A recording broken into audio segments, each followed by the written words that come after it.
Now to the other big story this morning, the economy and those new job numbers. First, the good news. There was a huge drop in the unemployment rate, down to 9%. Just 2 months ago, it was at 9.8%, making this the biggest two-month drop in more than 50 years.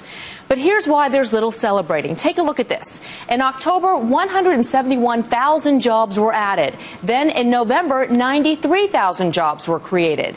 December brought 121,000 jobs. It seemed that momentum was really building for a recovery.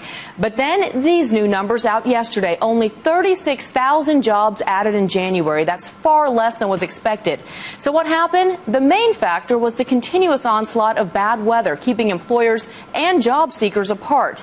But of course, there's much more to this story. So let's bring in John Hilsenrath, Chief Economic Correspondent for the Wall Street Journal, who's joining us live this morning from Washington. Good morning, John. Hey, Bianna, how are you? Good.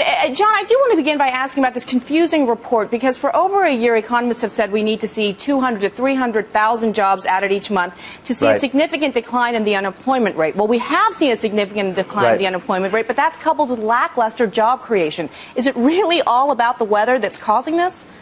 Well, you know, there's a lot of movement in and out of the job market every month. And one of the reasons the unemployment rate is falling is because people are leaving the labor force for a variety of reasons. Some people are going back to school. Some people are taking early retirements.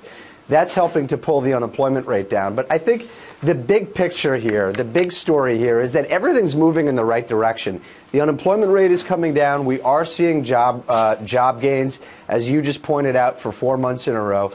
I think the point we're at right now is the economy is finally starting to grow enough, corporate profits are growing enough, that this recovery is getting traction, and the job market is improving. And I think that's something that we could all be encouraged about right now. Well, but how big of a factor was weather for the month of January? Is that a main reason why we didn't see more jobs added to the economy? That was a factor. January is always a very hard month to read, not only because of weather, but because you have a lot of shifts in the market right after the Christmas holidays, a lot of people coming in and out of the labor force because of retail employment, for instance.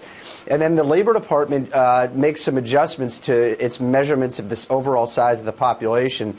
I don't get hung up in these month-to-month changes. It's really what you just did, which is the right thing, which is to focus on the trend. The trend is improving, and frankly, I think 2011 is going to be one of the best years we've had in more than half a decade, because we're starting to get traction in a lot of areas. Well, the stock market is up.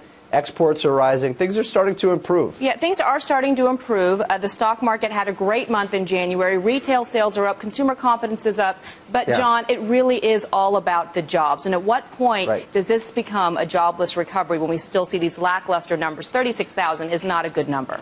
You know, what we've tended to see after the last two recessions, in 1990 and then in 2001, is employers are very slow, very reluctant to hire until they see corporate profits rising, until their own confidence comes up. It could take a year, 2, 3 years for that to happen. I think it's starting to kick in. We're not going to see really fast improvement. It's going to be this slow grind. It's going to be unsatisfying for a lot of people. But, you know, it's better than the unemployment rate rising. You know, we're still going to have unemployment of more than 8% probably by the end of the year. But at least it's going down. We were at 9.6% just a couple months ago, as you said. Well, let's hope for a better February. John, good to see you. Have a great weekend. Thanks for joining us. Thanks a lot.